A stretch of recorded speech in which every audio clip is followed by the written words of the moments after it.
Some 20 companies from Argentina will participate in the 5th China International Import Exhibition, which will take place in Shanghai on November the 5th to the 10th, in an online-offline hybrid format. The South American country will have a 300 square meters exhibition area that will showcase wines, agro-industrial products, fish products and more. It will also have a 40 square meter stand with products linked to the technology sector and communications. An Argentine official said that the opportunity brought by the CIIE is enormous due to the size of the Chinese market.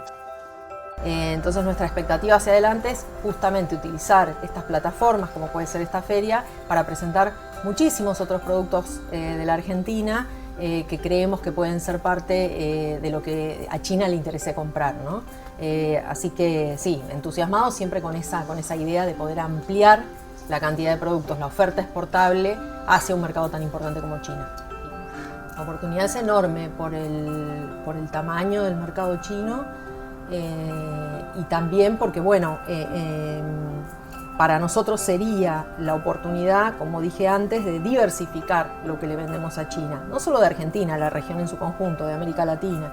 Y un poco como siempre dicen todos nuestros papeles bilaterales, buscar el beneficio mutuo, que el pueblo argentino y el pueblo chino sigan teniendo esta conversación que vienen teniendo hace rato y que puedan viajar, hacer turismo, comprar productos de un lado y del otro y favorecer el desarrollo económico en los dos países.